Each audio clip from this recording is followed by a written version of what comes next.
Now, I'd love to introduce our speaker, Shruti Ramaswamy.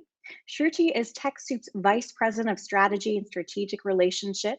She's responsible for Microsoft program offers and works closely with both nonprofits and Microsoft to ensure the sector around the world is able to derive the most impact from the program offerings. Prior to her work at TechSoup, Shruti was a technology consultant with IBM. We're super excited that you're here, Shruti, to get some of these questions answered. So I'm going to hand it on off to you. Perfect. Thank you so much, Nicole. And welcome, everybody. It's really, really great to see so many people here. And I'm especially excited because I see a few people from my hometown in Monmouth County, New Jersey. So a special welcome. I am out of my home office right now in Montclair, New Jersey. And I'm really excited to be here today to talk to you a little bit about some of the Microsoft program changes that we have sent an email about and that you may have heard about. As Nicole mentioned, this session is really to get your questions answered. We are here to provide as much information and help as possible. My goal at the end of the session today is to get through as many questions as we can and to make sure that you guys are leaving out of this session feeling like you have your questions answered or you know how to get help moving forward. We are here to do that, and that's what we're going to plan on doing today. And as Nicole mentioned, I'm probably going to just speak for 10 to 15 minutes. We have received many questions from organizations over the last week, so it helps to give a little bit of background and framing about what the offers are, and hopefully that can provide a good context for us to really engage in more of your questions and direct concerns. So I'll kick off by just giving a little bit of background about TechSoup. As most of you who are here know, TechSoup is a global nonprofit. Our mission is really to make sure that the rest of the ecosystem of charities and nonprofits around the world are well supported. We want to make sure that we all have the same technology, access to technology, and support that we all need to be able to further our own missions at scale and as efficiently as possible.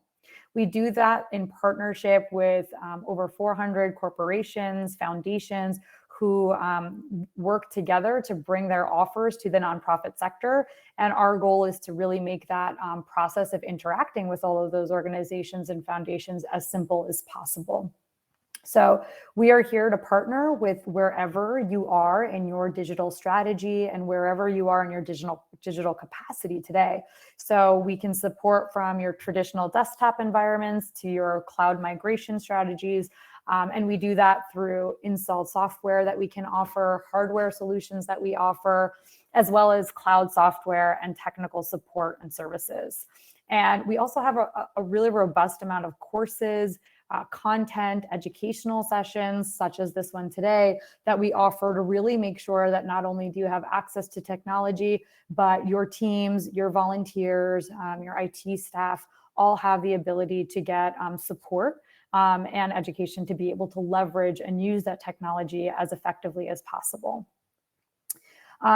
We are happy to answer as many questions as we can today, but our focus today and discussion topic is really going to be centered around the Microsoft offers that are available for nonprofits.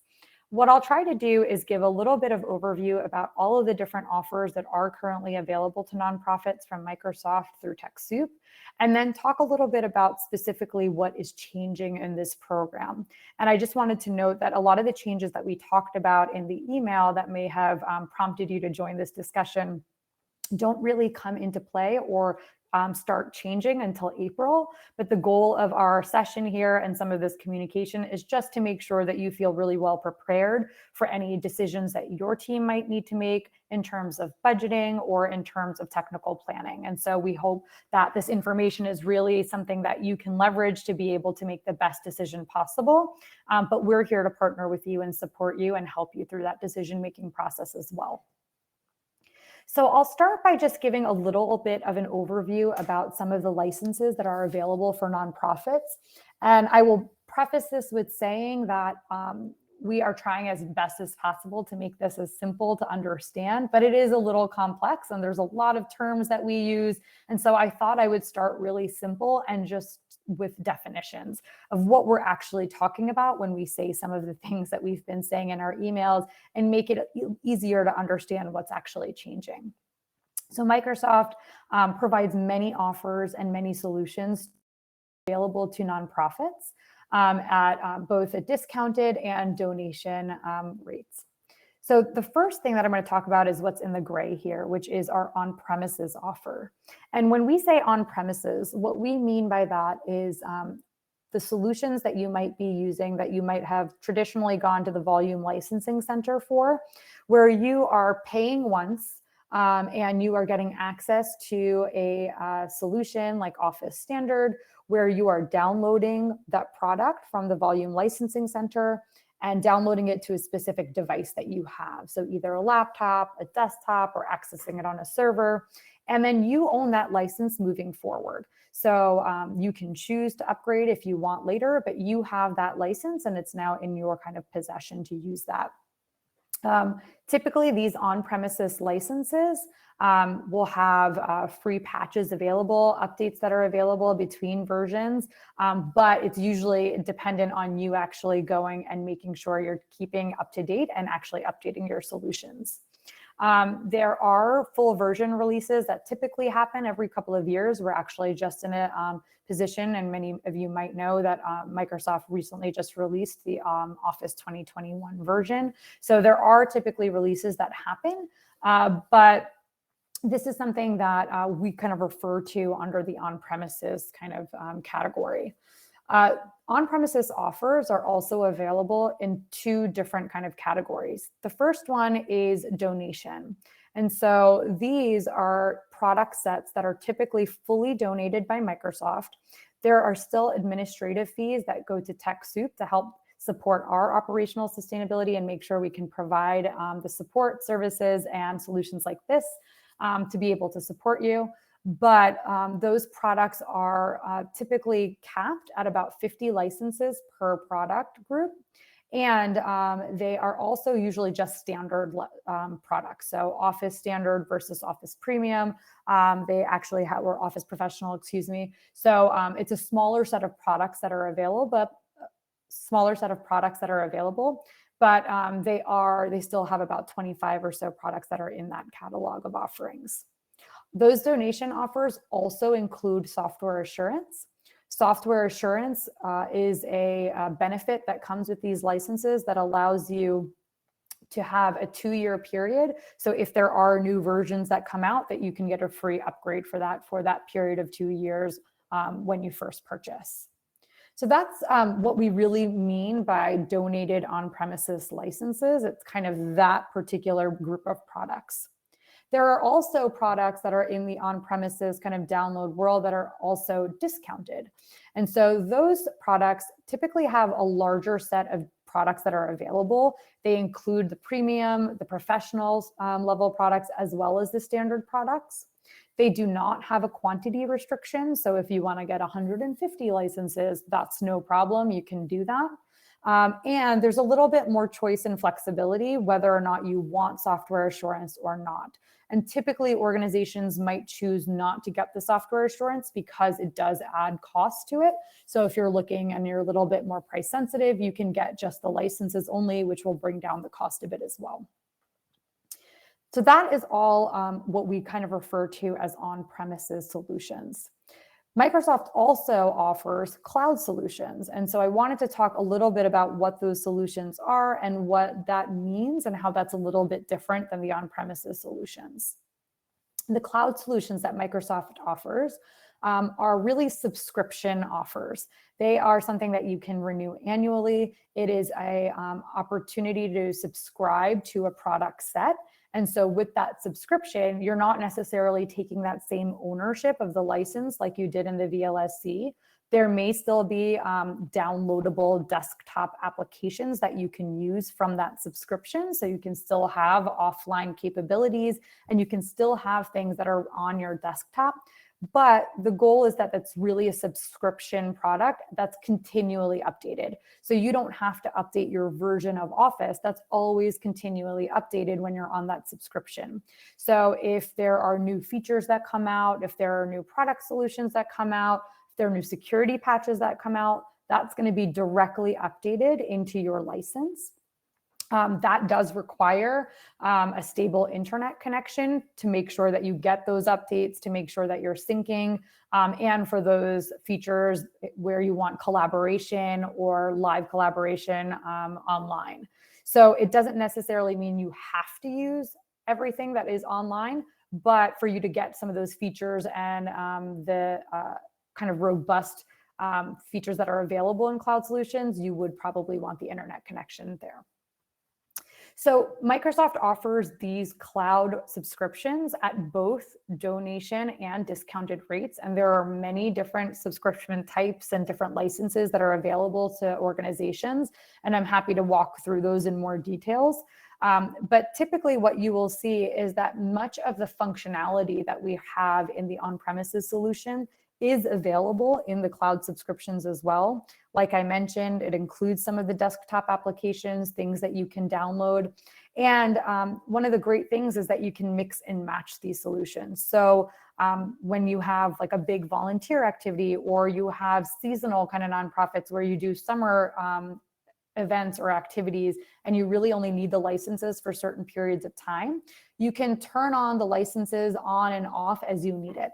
And you can be a lot more flexible. You might want like a particular license for one group of users. You might want a higher level of license for another group of users. And so you can kind of pair those together in a way that allows you to have the access level that you need, and really hopefully a lot more flexibility in terms of what's available to you. That being said, there are obviously pluses and minuses to all of this. And so we're not necessarily saying that this works for everybody or the solutions work for everybody. On-premises typically have some advantages because you do own the license. It's a one-time expense. You don't have to fundraise or have ongoing costs. And that obviously all of us know can be a challenge. And because you have the software assurance, you will have some upgrades available to you every couple of years. Disadvantages are that there is a lot more that needs to be done for upkeep. You might have to upgrade when new versions come out. And typically, if there are security patches, you're going to have to patch that yourself. And you're going to have to make sure that you're taking a look at that, understanding if there is. And for many of us who might not have an IT department, that becomes a little bit more onerous and potentially kind of a risky situation. On the cloud side, obviously, there are a lot of advantages. We talked a little bit about those. There's a flexibility of cost. You're getting all of those updates automatically. You can have a lot more robust features. And then you have the inherent collaboration. So you can work on products together or solutions together. You can be in the same Excel doc together. You can work on the same Word document together. But there are some disadvantages as well for some organizations. If you have to use a discounted license, those costs being spread out over time might be a little harder to be able to budget for. And there are some requirements for some stability of internet connection if you want to use some of those more robust features. And you might need to have a stable internet connection if you want those updates to flow through as well. So what I want to talk a little bit about now is what's actually changing. So all of that is what we currently have today.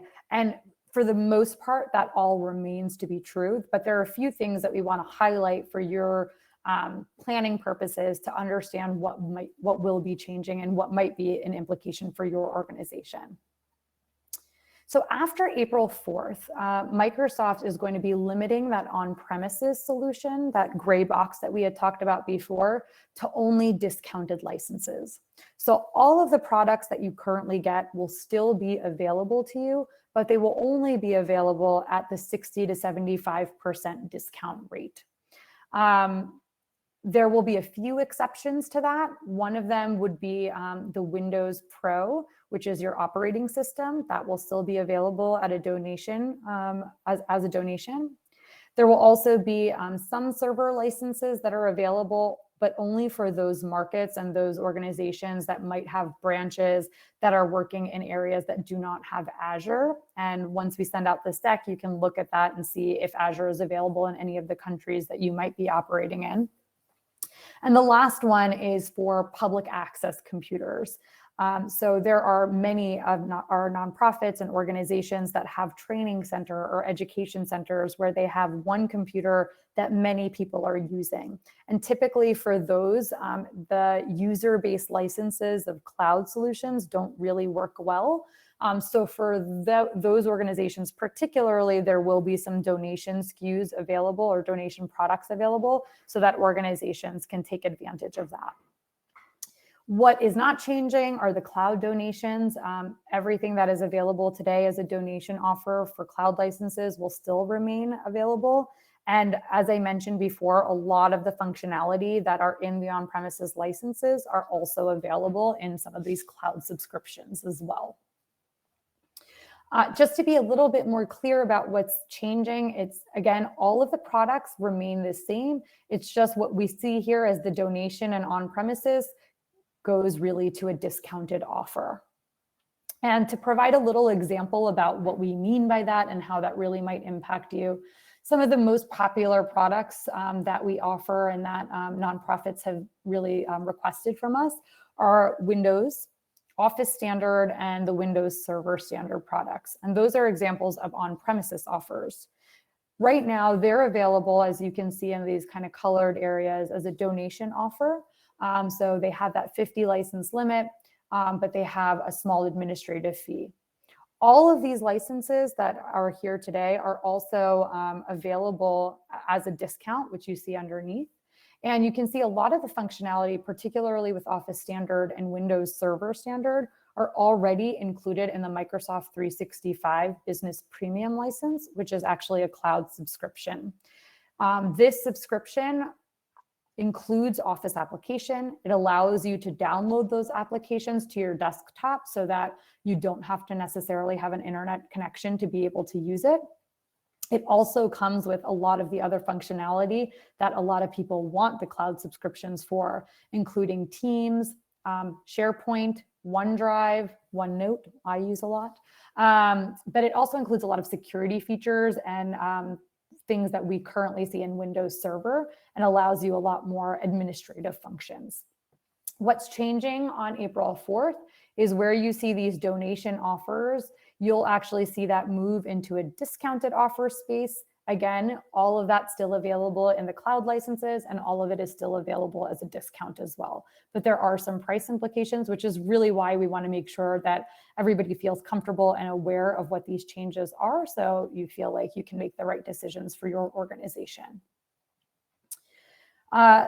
Right now, we want to move into everybody's questions, but I'm going to kick us off really quickly with the top 4 questions we've currently received and that we continue to receive to make sure that we can answer some of these up front. The first question that we've gotten a lot is, what does this mean for your existing license? I already have Office Standard. I have an Office Standard that I've been using. Will I still be able to use this product? And the answer is absolutely. You still can use any of the on-premises license that you have.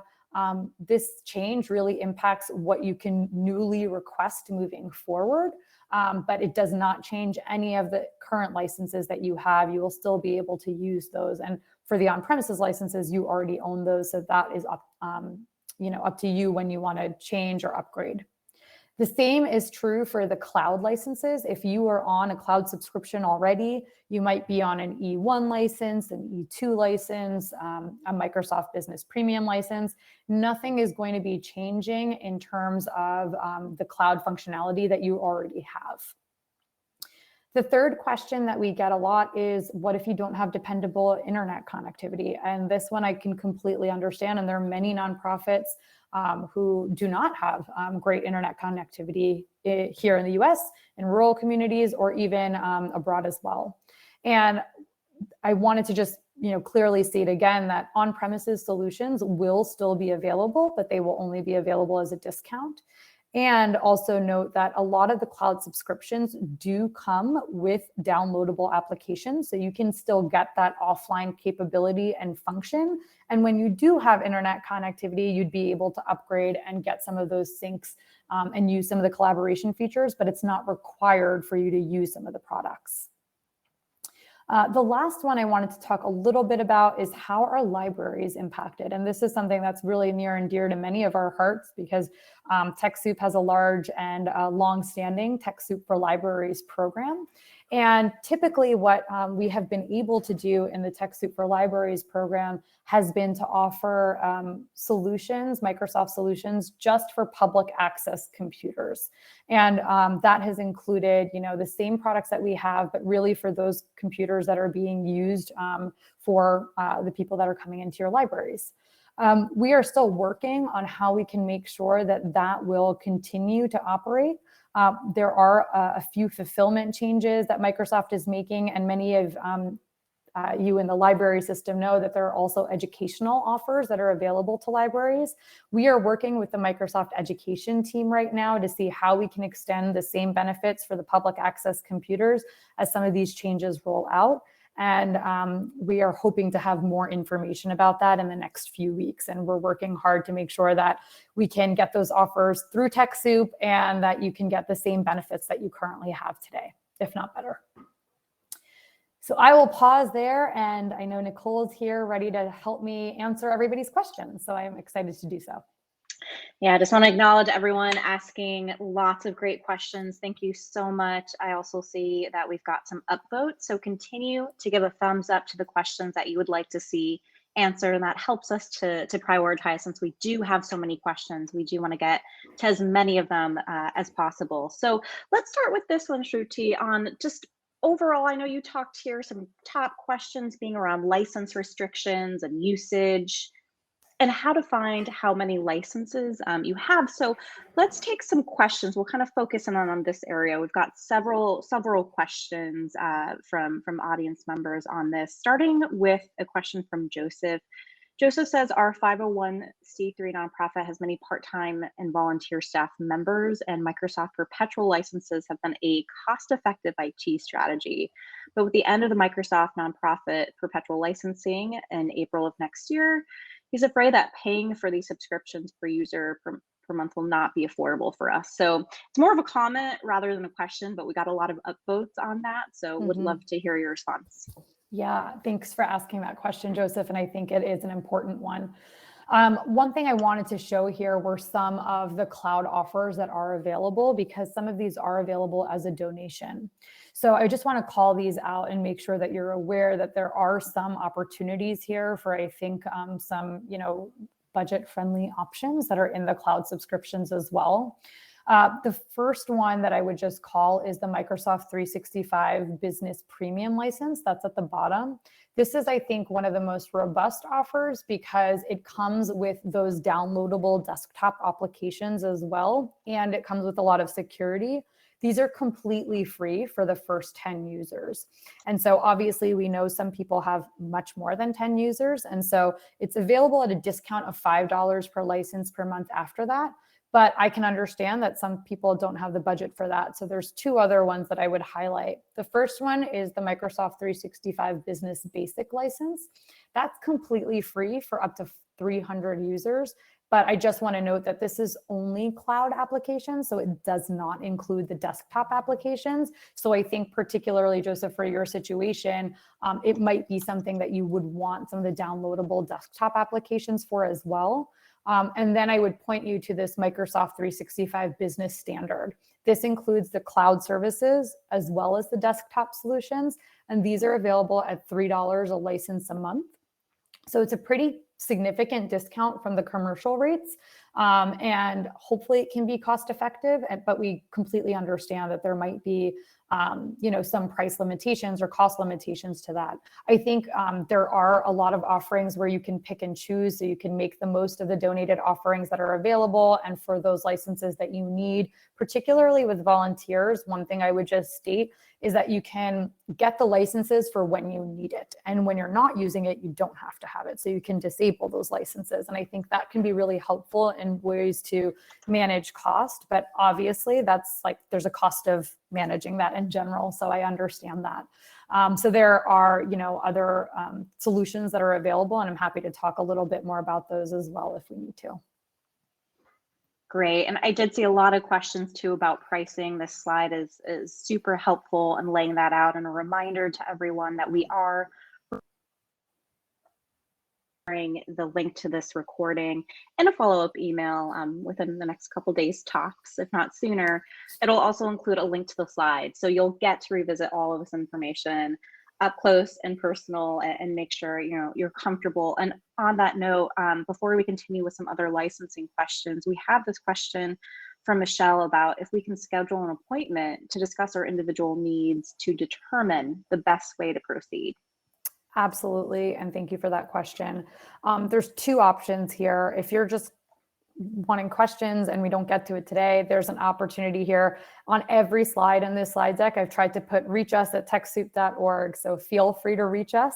We're here to answer your questions. I'm also going to skip to this last slide here. We do have free consultations available. And as we send these decks out, you'll get all these resources and links, and we might be able to put that in the chat right now. But you have an opportunity to schedule a consultation so that we can help you choose the right licensing as well. Great.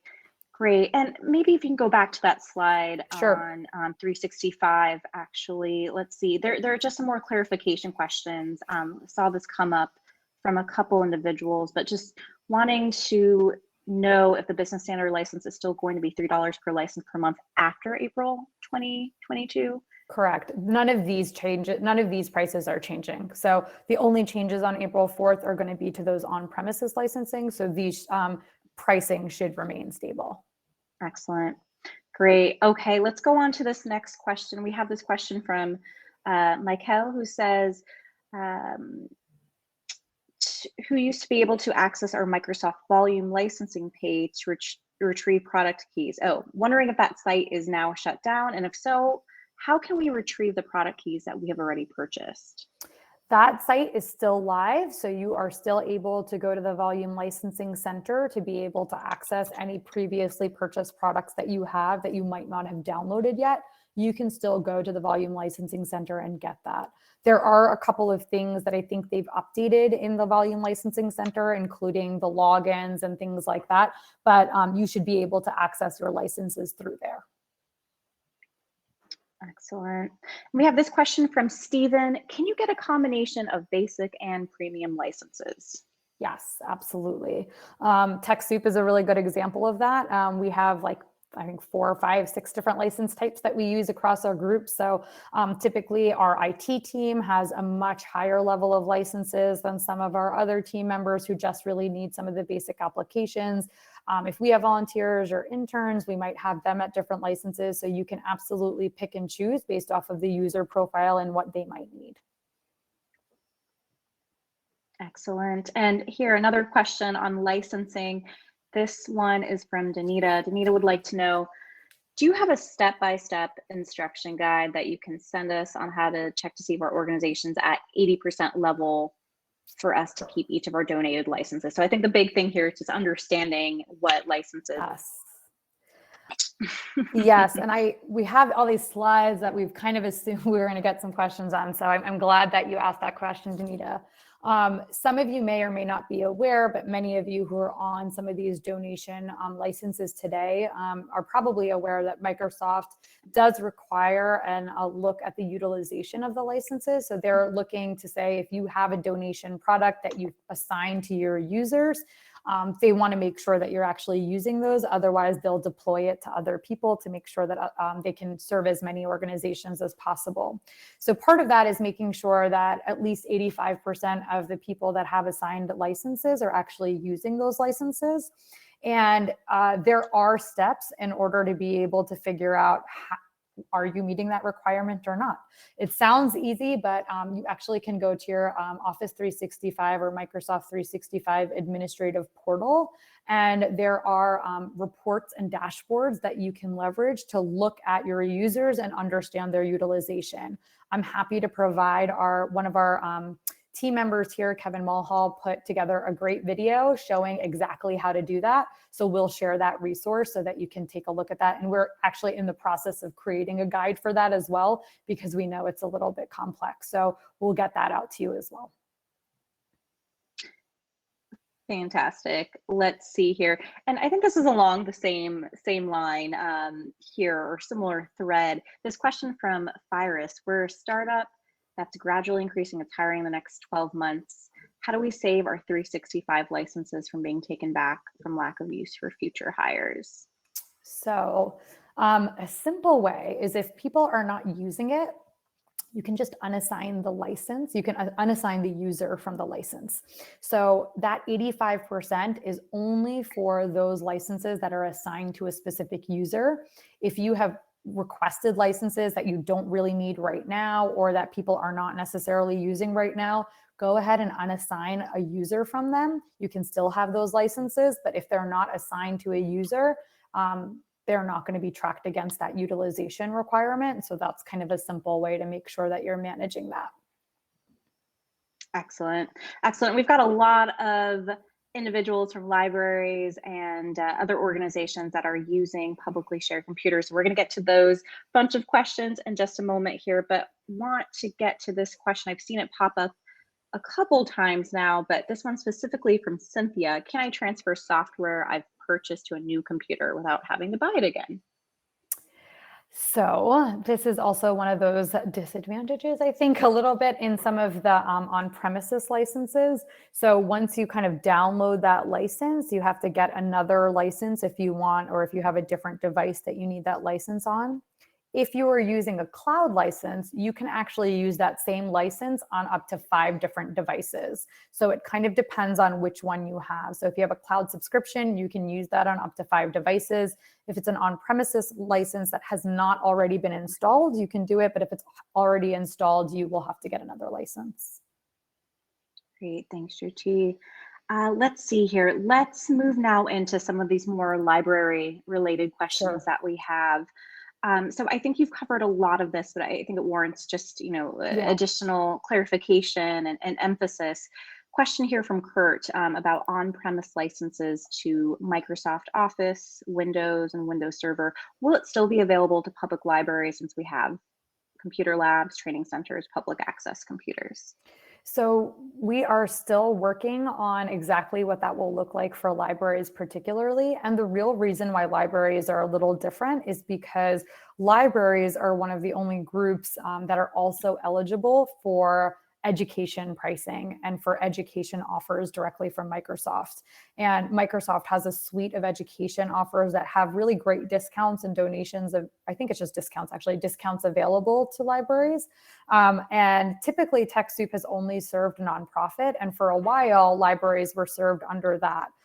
But as Microsoft has grown their education, library, and museum space, there's a lot more offerings there. So what we're trying to do is actually make sure that we can help you through that and make sure we get access to those education licenses and serve you with all of your needs.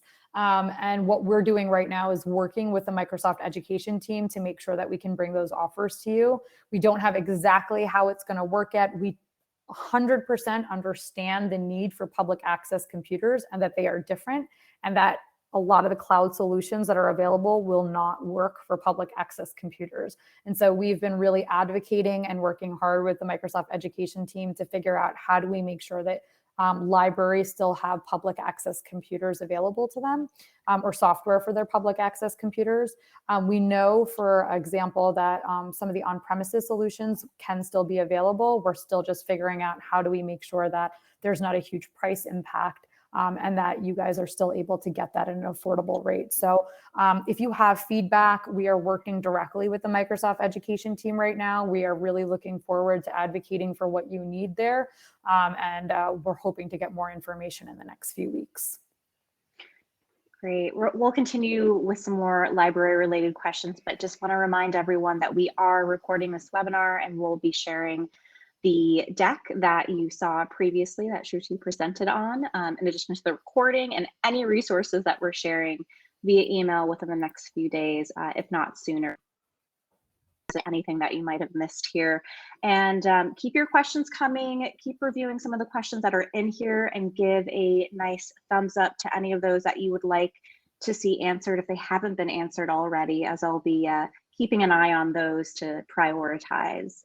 So let's move to this question. Do you know, actually, first, let's go to, from Nancy. Nancy would like some clarification. So we've noted that the on-premise donation option from Office is going to be available until April 2022, but there was one slide that said it would be available to libraries until December 2021. I think you just kind of called that out, but just noting that. Yeah, that's a good clarification. So right now, the nonprofit change is scheduled for April 4th. There are other changes that are happening in library, and we're trying to make sure that that's going to be around the same time frame. But for right now, we know for a fact that that will still be available from until December 31st. We are hoping to extend that to make sure it's the same as other nonprofits as well. Excellent. Excellent. Okay, I think that handles some of the existing library-related questions. Let's move on to security. We have this question from Sue. Sue would like to know, what about security and HIPAA with cloud-based products? That's a great question. So a lot of Microsoft solutions allow functionality and allow for you to enable HIPAA compliant policies. I would definitely recommend, if you have a higher level of security needs, the licenses that I had flashed up on screen were some of the basic licenses that are available. But there are also Microsoft and Office 365 E3 and E5 licenses that have a lot higher level of security and a lot of other features that might be utilized and more easily used to configure for HIPAA compliance. And I think we have an article and a few content pieces on that. I don't know if some of our team can post that into the chat. That would be really helpful. Excellent. Excellent. So this has also come up. There's a little bit of confusion on different licensing terms and what products that people have. So this one from Barb. Barb says, I'm a bit confused as our licensing says, Office 365 E3 for nonprofit staff pricing, and then enterprise mobility and security E3 nonprofit staff pricing. But the wording doesn't really match the business standard premium. So what do I have? Fair question. Actually, you probably have the Office 365 E3 and EMS licenses. Those, I didn't put all of the offers that are available on the slide here, and I can show you a little bit of a graphic that has all of that. But there are Microsoft 365 licenses that are available. Those are usually meant for organizations that have less than 300 people. And then there are also enterprise licenses, Office 365 E1, E2, E3, E5. Those are enterprise licenses, and those are typically meant for larger organizations. But like I mentioned before, sometimes it makes more sense to use those licenses because they have more robust security features. Enterprise mobility suite and software are really licenses that are leveraged to do device management, to do access management, and it provides a level of higher security. So what I provided was a really high level overview of some of the licenses that are available, but there are many, many, many more cloud offerings that are available to organizations. We have done a few things, content pieces to support and help make those decisions. There is a table that we've put together with all of the cloud licensing offers that are available to nonprofits, and you can take a look at some of the features and benefits there. And as I mentioned before, you can always feel free to have a cloud consultation with us, and we're happy to walk you through that as well. Excellent. Yeah, there'll be more information shared on that where you can access that consultation link directly in a follow-up email. And I know it's also been shared in chat too. So let's see here. Yeah, we're probably going to be just kind of skipping around now as I see some questions that still have to do a lot with licensing. But here's one from Dana. We know this to be true of working from home and then sometimes in the office, especially given the last year and a half. So Dana would like to know if we need to have 2 separate licenses for Microsoft 365 Business Premium loaded to each computer. So you don't have to have separate licenses for like your devices. Basically, and I might be misunderstanding it, so I apologize, but once you have an Office 365 license, like for example, I have an Office 365 E5 license or E3 license, I think, but I can use it on my mobile app. I can use it on my desktop, and I can use it on up to 5 devices. So if I got a new laptop, I could use it there. If I, it transfers, it's based off of a user license. It's not based off of a device. So you have a little bit more flexibility. Excellent. And Jill would like to know again, what was the license for organizations with less than 300 people called? Those are the Microsoft 365 business licenses. And I just I'm going to share my screen a little. I just try, hopefully this will work. But we do have this asset available. Can you guys see my screen? Try to make this full screen. Okay, great. So it's a little hard to read, so I apologize. But within this, and I hopefully there's a link in the chat for it, you can see all of the different licenses available. And we recommend to use that Microsoft 365 Nonprofit Business Premium license as the first kind of thing to go for, because it's free for up to 10 licenses. And it has like everything that you need. It has all of the web applications, it has the downloadable desktop applications, and it includes security. But then there are other options. So we have these that are available for small and medium organizations, which is the business basic and business standard that we talked about. There are volunteer licenses for volunteers that are here. And then there are some add-ons that we kind of recommend here as well. And then you can see the E1, E3, E5 licenses that are all available as well. So this asset is available. You can take a look at it and you can make sure you have, we try to kind of call out what the cost would be for you, who the license is for, what recommended user amount this is for, and what are the key applications that are available within these applications. But there are tons of options and choices, which is great, but can also be super overwhelming. So feel free to take a look at it. And if you want to have a consultation, please just feel free to reach out to us. Great. Here's a question on cloud and internet connectivity. Michael specifically asked if there are suggestions for internet speed for Microsoft 365 for active users.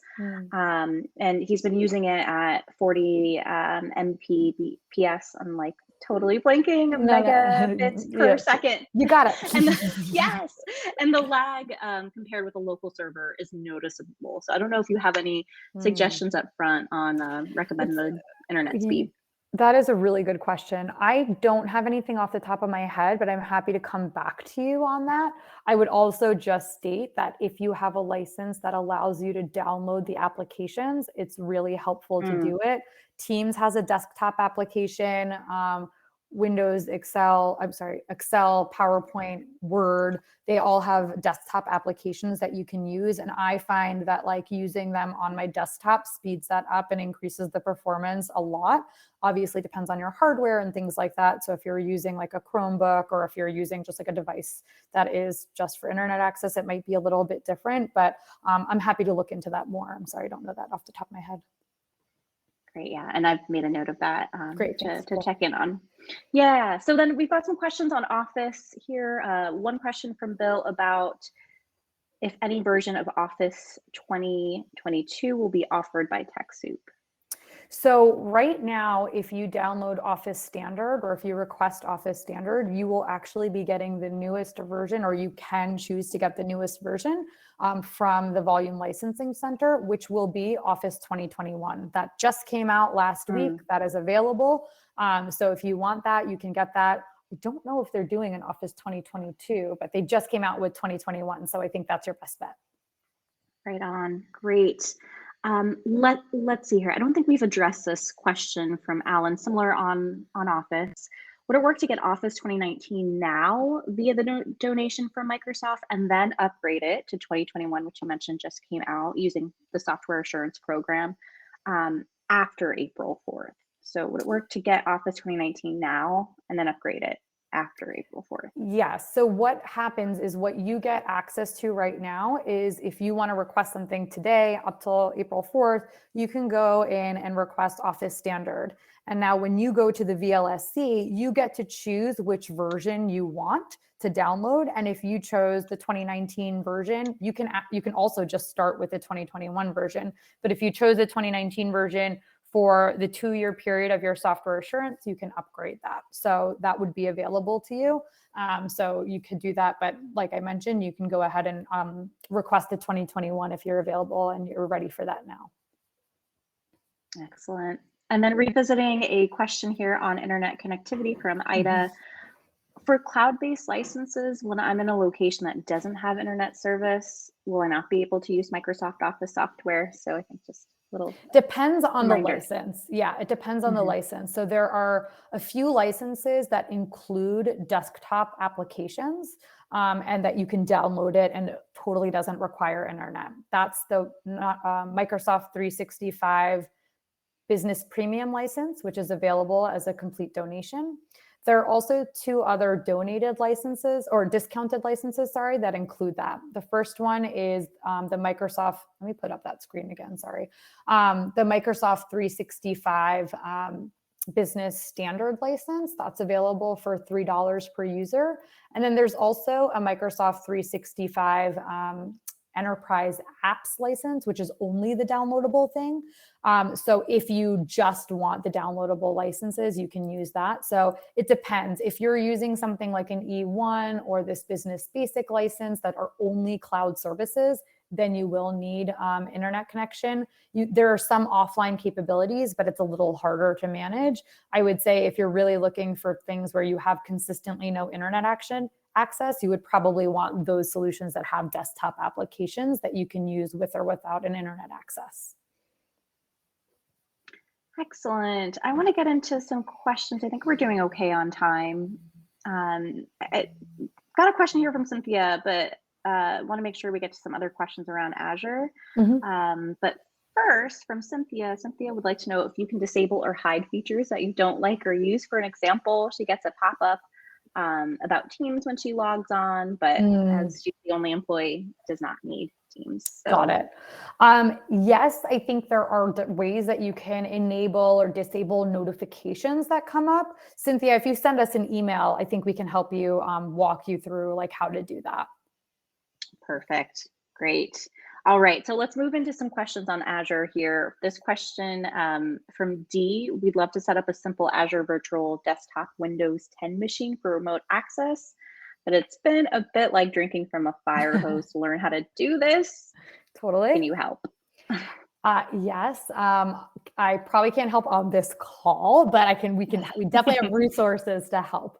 So I would say that we have a couple of different support services that are available, either just to give advice or to actually kind of manage some of those solutions for you and some of those kind of virtual desktop setups. So if you send us an email or if you can, I can on the resources page, you'll see some of the opportunities to like engage with our services team. We can definitely help get you set up and make sure that we can walk you through that process or get you in touch with the people who can help you kind of do that for you. Excellent. Let's see, we've got some other questions on that thread. So let's see here.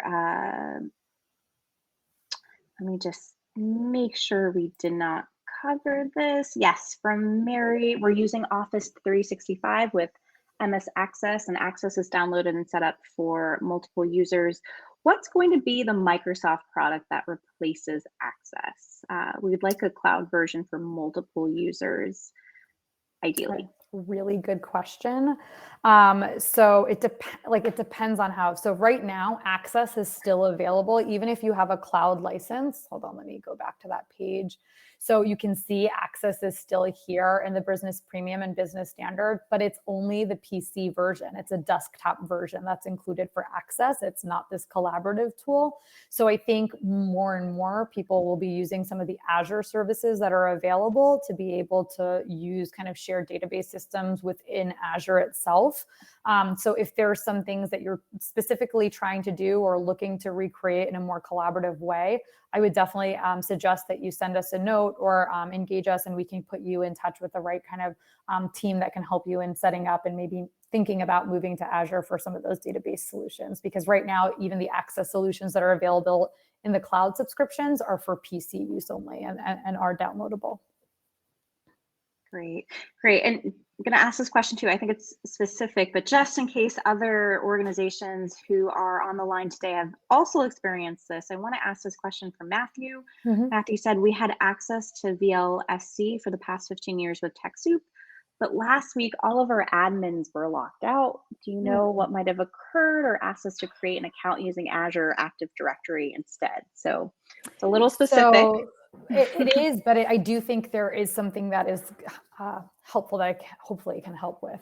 So Microsoft is, one of the reasons that they're making some of these changes is that they are trying to start, migrating away from some of the volume licensing center and make things more directly accessible in your Office 365 or Microsoft 365 administrative centers. So you can still use the VLSC, you can still get your licenses from there.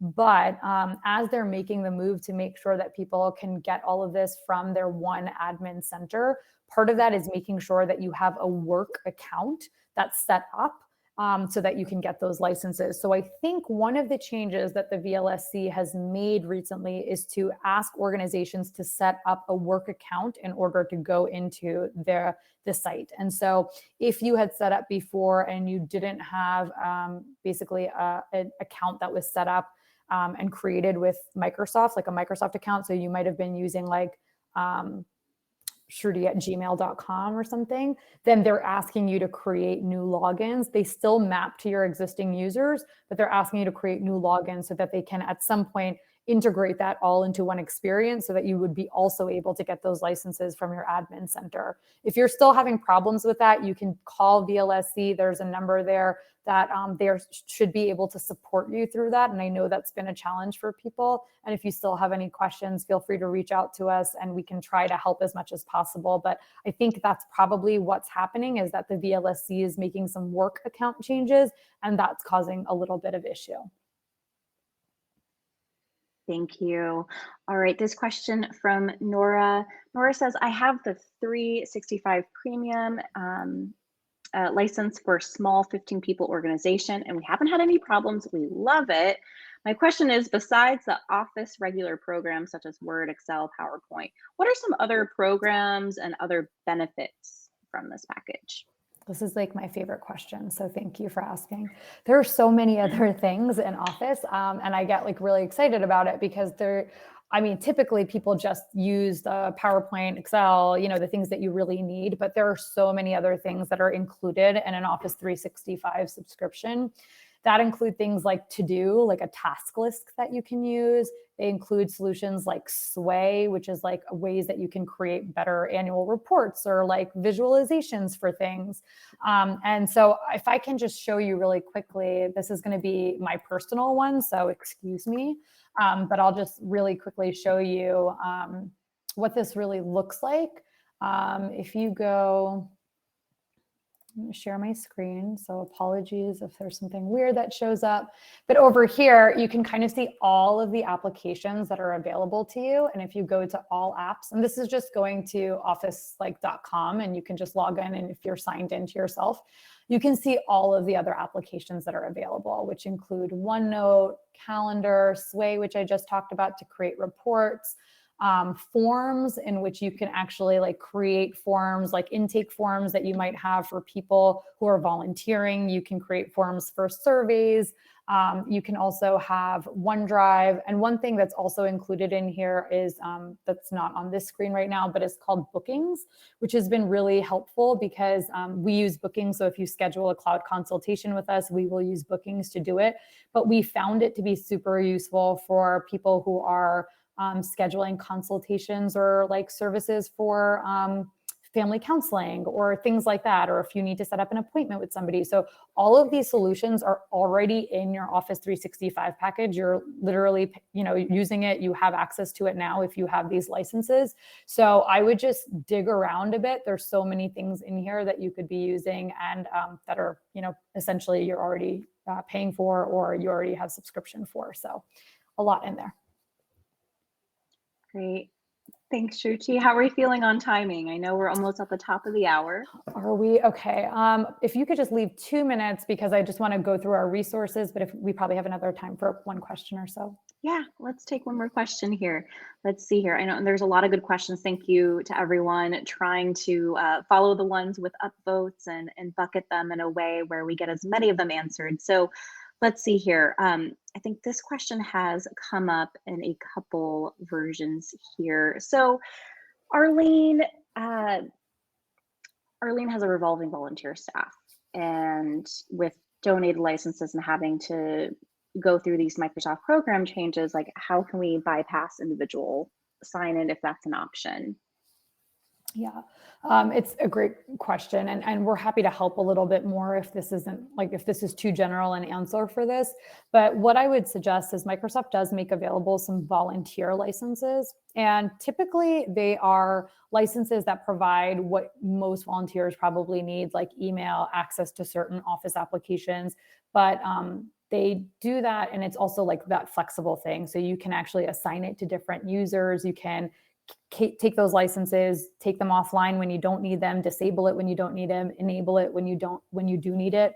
It does require some planning and I think some management of those licenses, like which I said before, I understand can be costly in general to manage. So I think that's an opportunity. It also depends on how you have volunteers sign up. If you're assigning everybody like a laptop, maybe the desktop applications are more important. And so on-premises is probably going to be useful, but it's kind of based off of what you have your volunteers engage in and what you need them to do. And so if you have specific questions, we're happy to help with that. Okay. I know we have a limited amount of time. I hope we got through a lot of questions that you all had. And I really, really appreciate all of the feedback and kind of the, the engagement that everybody's had here. I did want to just really quickly line up the last page here about some of the resources that are available. Like Nicole mentioned, the recording will be sent out. All of these slides will be sent out. And this includes all of these links. And I just wanted to spend a second just to make sure you know how to get the help you might need. The first one that we talked a lot about is scheduling a free consultation.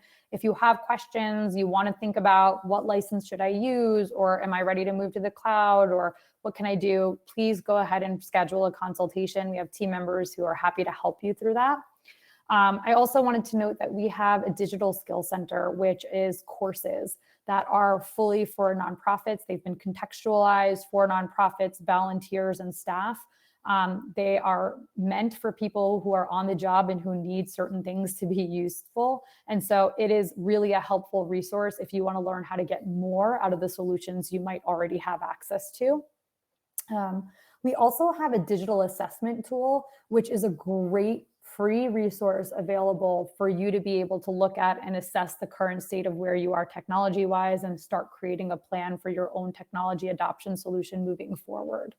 And then the other resources here are some blogs to help you think about the licensing, some catalog offerings that we have of all of the solutions, and really just some services that we have to help support you. So I really wanted to point these out. This is probably one of those pages that you want to make sure to go to. And so you have it all in one place, all of the links. But as I mentioned, every single one of these slides has reach us at TechSoup.org, and we are happy to answer any questions that you have. So feel free to reach out to us. We want to hear what's helpful to you, what's important to you. We are here to be your resource to help you. And we have many, many other things outside of Microsoft as well. So if there's another solution that you're looking for, or if this is not the right solution for you, we're happy to help on those as well. Thanks so much, Rudy. So much great information. It's a lot to digest, but as Shruti said, we've got your back. We're going to send a follow-up email soon with all these resources, the recording, the deck, so you can go back at your leisure, and then of course, reach out with additional questions. So with that, it's time. Thank you again for joining us and being part of community. We really appreciate your engagement. And before you go, well, actually, maybe after you take our quick survey, it helps us know how this event went for you and how we can do these events even better next time. So thanks, everyone. See you soon.